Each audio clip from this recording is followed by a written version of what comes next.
What's the question of the day? What is a doula?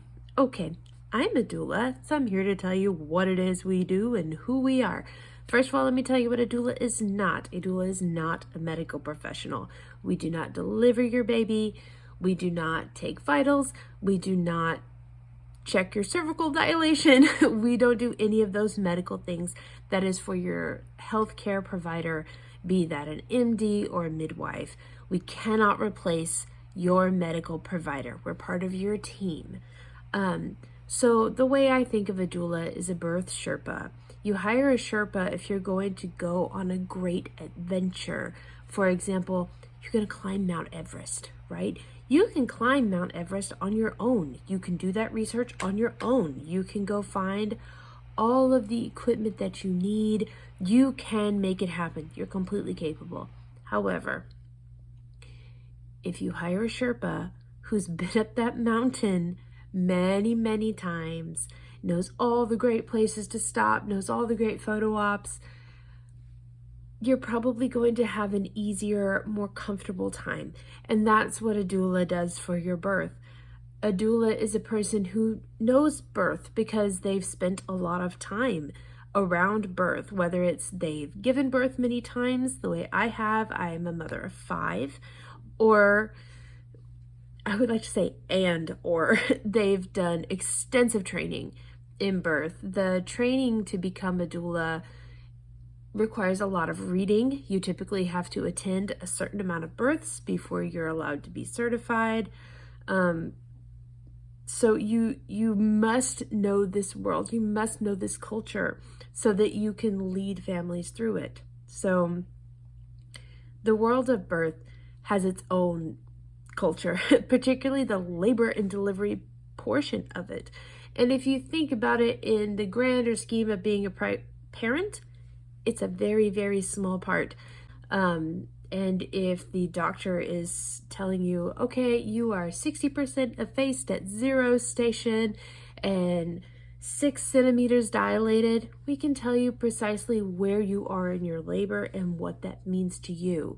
We can tell you what effacement is. We can tell you what station is.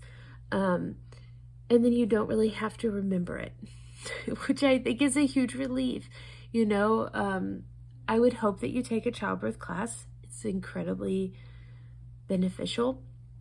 But the likelihood that you're going to remember everything from your childbirth class while you are trying to have a baby is quite low. So as a doula, we've not only had to sit in for a childbirth class, we've done this quite a few times, and we know how to get you in the positions. We know what all the things means. You can just turn to us and be like, I did not understand what my doctor just said. And we can break it down so that you'll understand what your doctor just said. And then if you have questions, facilitate that conversation so that you are the driving force in your labor. You are the driving force in your birth because you understand what's going on. If you don't know, you don't know what you don't know. So that is a huge benefit for having a doula at your delivery. In addition to educational support, we also provide physical support.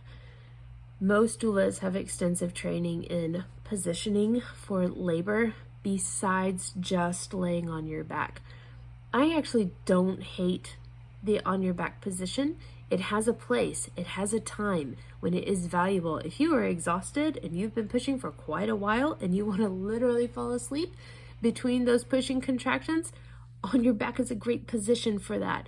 But there are many other positions that can help your baby navigate through your pelvis that are not just laying on your back. There's many positions you can do, even if you have an epidural, even if you have differently shaped hips, even if you have scoliosis, even if, all of these things, even if you are a plus size woman, anything, there are many positions for you. There's a lot of different ways you can move your body during labor, and if your doula is well trained, she will know what these are, and she may know more about them than your nurse might. I have met some nurses who are just like position queens, and they know exactly how to help mom manipulate her body. But for every one of those, I meet about 4 who they don't have time. Nurses are literally superheroes. They are working so hard on so many people, on so many things, that they may not be able to just be in your room with you. So, and they may not have that education. I'm loving the trend where many nurses are going and getting a doula education on top of their own education. And I love it when we meet those women. But you can't just assume that your nurse is going to have had the time and the ability to go do that. So your nurse provides physical support, not only in positioning, but through massage, acupressure. We will change the atmosphere in the room as far as health and safety allows. We can dim the lights. We can, turn down the volume on the beeping machines. Not turn off the machines, but turn down the volume on the machines. There's many things that can be done to help you be physically more comfortable. And then, of course, we provide emotional support. I feel like this is incredibly vague when you say we provide emotional support, but it is probably the most important part of what we do. And that is letting you know you're doing fine. You're doing a good job. Letting dad know that he's doing fine and he's doing a good job. Letting your partner know that they're doing fine and they're doing a good job. Giving them things they can do to feel useful and to feel involved without feeling like they've become a problem. I find this is the number one biggest fear of my clients' partners, is that they are somehow going to become a problem when they're trying to be a help, when they're trying to be a benefit.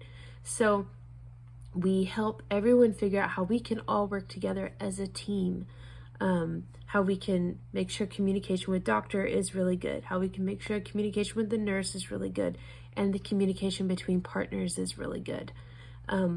We work through fears with you, particularly if this is a second delivery, we're doing a VBAC, or perhaps you didn't have the best experience the first time. Those fears have to be worked through. And we do a lot of that in prenatal appointments, during labor, and at the postpartum. Those things have to be talked about and brought up so that we know if they're affecting us or not.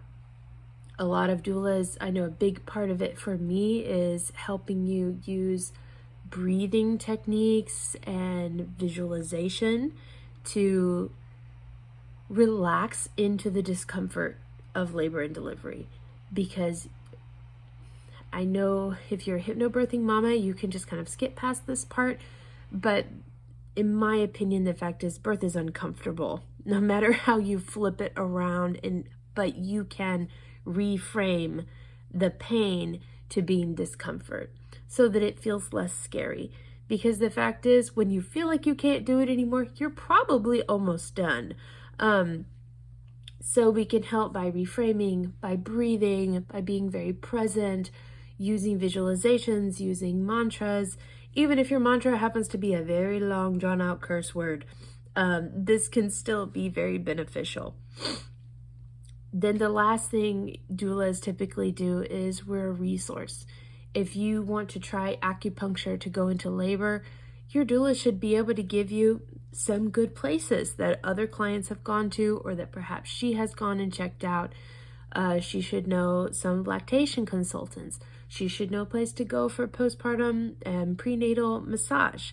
She should know a good chiropractor. She should know a good chiropractor.